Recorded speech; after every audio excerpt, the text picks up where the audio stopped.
11 सितंबर 1893 Chicago में हुए विश्व धर्म सम्मेलन में अपने अपने देशों को रिप्रेजेंट करने के लिए उनके लोग आए हुए थे और हमारे भारत से गए थे श्री स्वामी विवेकानंद। सभी ने वहाँ पर भाषण दिया, लेकिन स्वामी विवेकानंद ने धर्म, हिंदुत्व, वेद, गीता और भारत पर जो स्पीच दी थी उससे पूरी की पूरी दुनिया हिल गई और वहाँ पर मौजूद हर एक दर्शक तालियां बजाने से अपने हाथ रोक नहीं पाया। और आज 150 साल बाद भी उस स्पीच की चर्चा विश्व भर में होती है।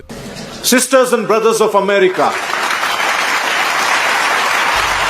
अमेरिका के भाइयों और बहनों, बस ये 5 शब्द गूंजे और पूरा सभागार तालियों की गड़गड़ाहट से गूंज उठा। एक युवा सन्यासी की आवाज ने न केवल 7000 लोगों का दिल जीता, बल्कि गुलामी की जंजीरों में जकड़े भारत की गूंज पूरे विश्व तक पहुंचा दी। ये वो क्षण था जब भारत के गौरव को पहचान मिली और इस ऐतिहासिक पल के नायक थे स्वामी विवेकानंद, जिन्होंने हिंदुस्तान की युवा पीढ़ी को सही राह दिखाई, भारत के महान धर्मों का प्रचार विश्व भर में किया, मौका मिलते ही पश्चिमी सभ्यता के भेदभाव वाले विचारों को धोया। 4 सालों तक अमेरिका और ब्रिटेन में भ्रमण करके भारत के वेदांतों का ज्ञान दुनिया भर में फैलाया और गोरा लोगों को गधा तक कहा। लेकिन अमेरिकी अखबार भी उनकी तारीफ में लिखते थे कि विवेकानंद दुनिया के सबसे महान व्यक्ति हैं। लेकिन क्या आप जानते हैं, एक साधारण परिवार में जन्मा नरेन महान स्वामी विवेकानंद कैसे बने? क्या हुआ जब 16 अगस्त 1886 के दिन उन्होंने अपने गुरु स्वामी रामकृष्ण को हमेशा हमेशा के लिए खो दिया। सन 1888 से 1893 तक उन्होंने साधु बनकर भारत भ्रमण करते हुए लोगों को क्या सीख दी? कैसे थे उनके जीवन के वो आखिरी क्षण जब वो 31 बीमारियों से जूझ रहे थे, और कैसे उन्होंने संसार त्यागने से महीनों पहले ही अपनी मृत्यु तिथि की भविष्यवाणी कर दी थी। जानेंगे दुनिया के सबसे बुद्धिमान व्यक्ति कहे जाने वाले स्वामी विवेकानंद से जुड़े ऐसे ही कुछ अनकहे अनसुने किस्से आज के इस वीडियो में। साथ ही उनका विश्व प्रसिद्ध शिकागो भाषण भी सुनेंगे। लेकिन उसके पहले आप वीडियो को लाइक जरूर कर दीजिए। 12 जनवरी 1863 कलकत्ता के एक बंगाली परिवार में स्वामी विवेकानंद का जन्म होता है। बचपन में इनका नाम नरेंद्रनाथ दत्त रखा गया और परिवार वाले प्यार से इन्हें नरेन कहकर बुलाते थे। उनके पिता विश्वनाथ दत्त कलकत्ता हाई कोर्ट के जाने माने वकील थे, जबकि मां भुवनेश्वरी देवी एक धार्मिक महिला थी और उन्होंने भी अपने बेटे को काफी धार्मिक संस्कार दिए थे। नरेन ने बड़े होकर राजा राम मोहन राय के ब्रह्मो समाज और केशव चंद्र सेन के नौ विधान जैसे कई धार्मिक संगठनों को ज्वाइन किया, लेकिन उन्हें अपने उलझे मन के सभी आध्यात्मिक सवालों के जवाब उन्हें श्री राम कृष्ण परमहंस से मिलने के बाद ही प्राप्त हुए। इसी बीच 21 साल की उम्र में उन्होंने अपने पिता को हमेशा हमेशा के लिए खो दिया। वो बिल्कुल अकेले पड़ गए और पिता द्वारा किए गए कर्जों का बोझ उनके नाजुक कंधों पर आ गया। तभी नरेन को पहली बार अत्यंत गरीबी क्या होती है, इन मुश्किल परिस्थितियों में उनके गुरु स्वामी रामकृष्ण ने उन्हें पूजा करने की सलाह दी। और जब नरेन काली मां के सामने पहुंचे तो उन्होंने उनसे अपनी परेशानियों का हल मांगने के बजाय विवेक, ज्ञान और वैराग्य यानी दुनिया की मोह माया से परे होने की मांग की। और इसी दिन उन्होंने पूरी तरह आध्यात्मिक जागरूकता को पा लिया था और अब वो अपने गुरु के 12 नगर मठ में लगातार आने जाने लगे, जहां वो मठ के शिष्यों को प्लेटो, एरिस्टोटल, बुद्धा और हेगल जैसे महान लोगों के बारे में पढ़कर बताते थे। लेकिन नरेन की जिंदगी में एक और मुश्किल का मोड़ तब आया जब 16 अगस्त 1886 में उनके गुरु स्वामी रामकृष्ण ने इस दुनिया को छोड़ दिया और नरेन एक बार फिर अकेले पड़ गए।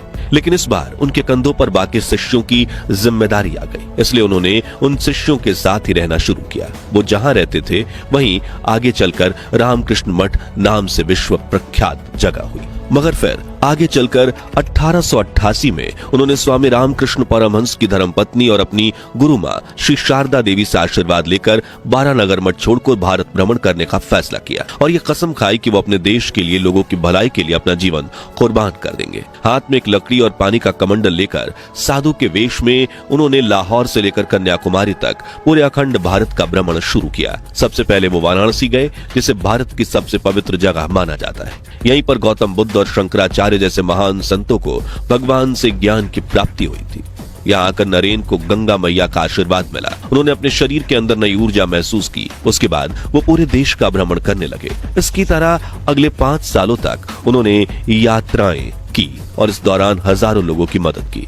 उन्हें जीवन का असली महत्व समझाया, धर्म का सही महत्व समझाया। जिसके बाद सन 1893 में एक दिन उन्हें शिकागो में होने वाले विश्व धर्म सम्मेलन में शामिल होने का अवसर मिला और उन्होंने वहां जाकर भारत को, हिंदुत्व को और अपने गुरु श्री रामकृष्ण परमहंस की विचारधारा को लोगों तक पहुंचाने का निर्णय लिया और इसी सम्मेलन में उन्हें विश्व प्रसिद्धि मिली। लेकिन इस स्पीच को सुनने से पहले हम स्वामी विवेकानंद जी के जीवन के अगले पड़ाव के बारे में जान लें। स्वामी विवेकानंद से जुड़ा एक दिलचस्प किस्सा यह है कि विवेकानंद नाम मिलने से पहले वो खुद को सच्चिदानंद कहकर पुकारा करते थे, लेकिन शिकागो जाने के सफर के दौरान ही खेतरी के महाराज अजित सिंह ने उन्हें स्वामी विवेकानंद नाम दिया, जिसका संस्कृत में अर्थ होता है विवेक यानी ज्ञान और आनंद यानी कि सुख। शिकागो में भाषण देने के बाद वो रुके नहीं, बल्कि उन्होंने हिंदुत्व, वेदांत और भारत का ज्ञान अगले 4 सालों तक अमेरिका और ब्रिटेन में भी फैलाया। इसी दौरान उन्होंने वेदांत सोसाइटी ऑफ न्यूयॉर्क की भी स्थापना की, जिसके बाद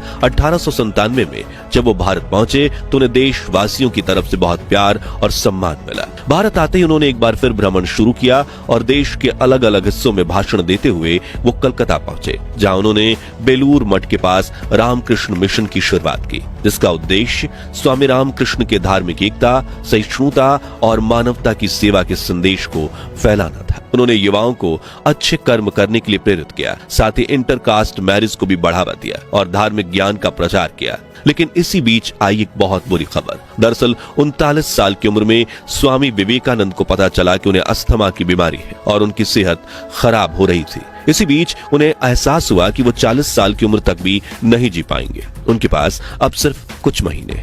ऐसा एहसास होते ही कोई भी इंसान टूट जाए, लेकिन स्वामी विवेकानंद ने इसे ही अपनी तकदीर समझा और बेलूर मठ को अपने साथियों से कहा, मेरे अंतिम संस्कार मठ की जमीन पर ही करना। देखते ही देखते यह खबर उनके अनुयायियों में फैलने लगी, हर तरफ गम का माहौल फैलने लगा। लेकिन होनी को भला कौन टाल सकता है, ये कहते हुए वो हमेशा मुस्कुराते रहे। इस दौरान वो अनिद्रा, मलेरिया, माइग्रेन, यकृत, मधुमेह, किडनी, लीवर और दिल समेत पूरी 31 बीमारियों से पीड़ित हो गए। उनका स्वास्थ्य बिगड़ने लगा, उनके पैरों में हमेशा सूजन रहती, उनकी दाहिनी आंख की रोशनी भी कम होती चली गई, उनको हमेशा बुखार रहता और सांस लेने में तकलीफ रहती, उनके सीने के बाएं हिस्से में भी दर्द रहता और उनको भी अपने पिता की तरह मधुमेह की बीमारी हो गई। इस दौरान उन्हें मशहूर कविराज वैद्य सहानंद सेनगुप्ता को दिखाया गया। उन्होंने विवेकानंद के पीने के पानी और नमक खाने पर रोक लगा दी। स्वामी जी ने अगले 21 दिनों तक एक बूंद पानी नहीं पिया और आखिर में आया 4 जुलाई 1902 का वो दर्दनाक दिन, जिसने पूरे भारत की आंखें नम कर दी। कहा जाता है कि अपनी महासमाधि वाले इस दिन स्वामी विवेकानंद बहुत तड़के उठ गए थे। उन्होंने मठ के गर्भगृह में जाकर सभी दरवाजे और खिड़कियां बंद कर दिए। फिर वो अकेले ही 3 घंटे तक ध्यान में बैठे रहे। दिन का खाना उन्होंने अपने साथी संतों के साथ खाया। 4 बजे उन्होंने एक गर्म दूध का प्याला पिया। फिर वो बाबूराम महाराज के साथ टहलने चले गए। जब शाम को प्रार्थना की घंटी बजी तो विवेकानंद अपने कमरे में चले गए। वहां वो गंगा के सामने बैठकर ध्यान करते रहे। शाम करीब 8 बजे उन्होंने एक सन्यासी को बुलाकर अपने सिर पर पंखा करने के लिए कहा। उस समय विवेकानंद बिस्तर पर लेटे हुए थे। करीब 1 घंटे बाद उनका माथा पसीने से भीग गया, उनके हाथ थोड़े से कांपे और उन्होंने एक लंबी सांस ली। ये संकेत था कि सब कुछ समाप्त हो गया है। उस समय रात के 9:10 हुए थे। वहां मौजूद स्वामी प्रेमानंद और स्वामी निश्चयानंद ने जोर जोर से उनका नाम पुकारकर उन्हें उठाने की कोशिश की, लेकिन स्वामी जी की तरफ से कोई जवाब नहीं आया।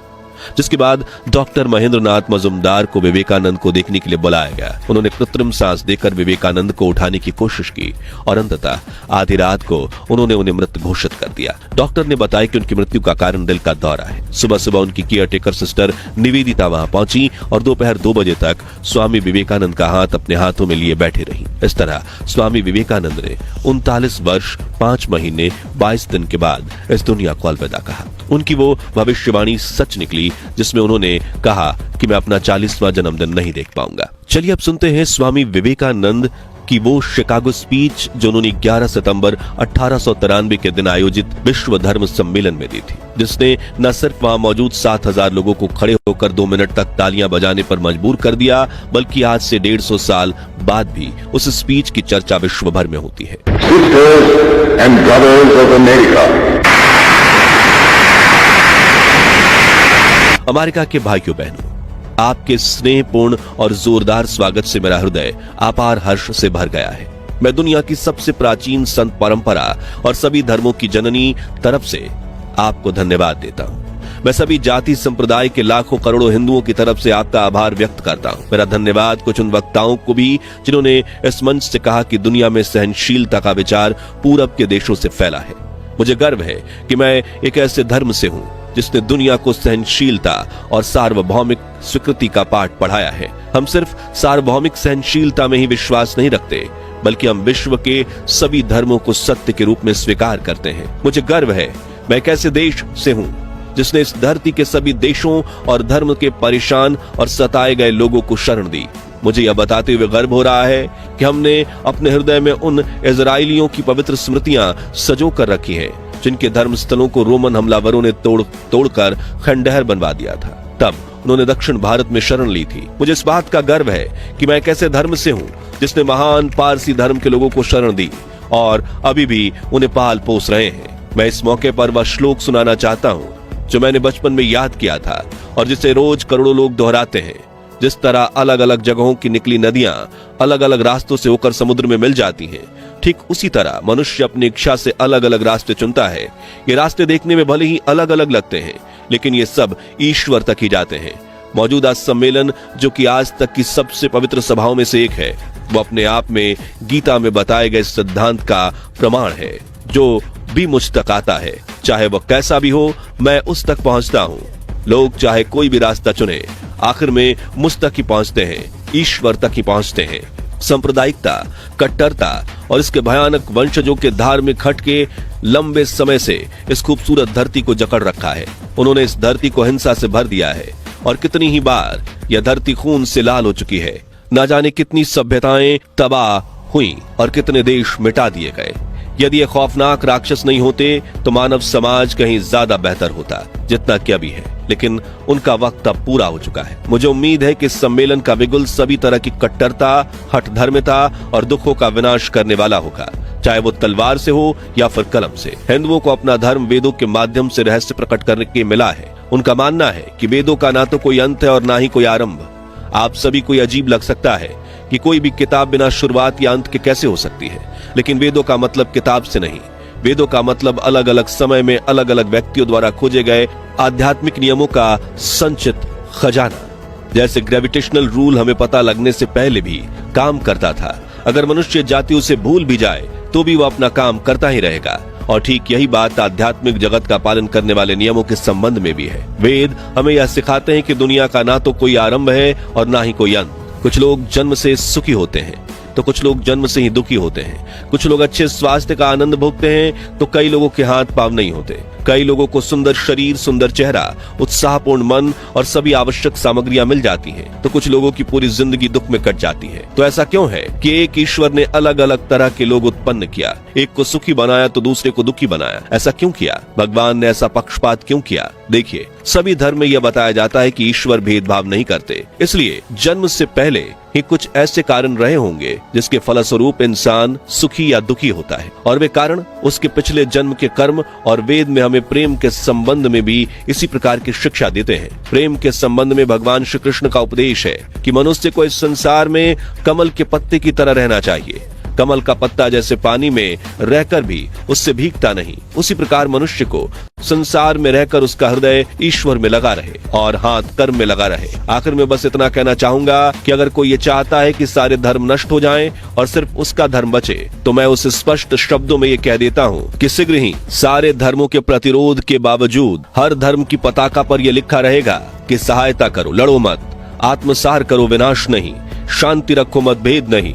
आप सभी को मेरा कोटि कोटि धन्यवाद। तो मित्रों, अगर आपको भी भारत की महान शख्सियतों में से एक स्वामी विवेकानंद जी पर गर्व है तो कमेंट बॉक्स में उनकी तारीफ में 2 बोल जरूर लिखिए। और अगर आपने इस सीरीज का पार्ट 1 नहीं देखा तो आप यहां क्लिक करके देख सकते हैं। उम्मीद है आपको ये वीडियो पसंद आई होगी। अगर हाँ तो इसे लाइक और शेयर करके 11,000 लाइक्स के लक्ष्य को हासिल करने में हमारी मदद कीजिए। और ऐसे ही दिल छू लेने वाले वीडियोस के लिए हमारे चैनल को सब्सक्राइब करके पास वाली घंटी जरूर बजा दीजिए। जय हिंद, जय भारत।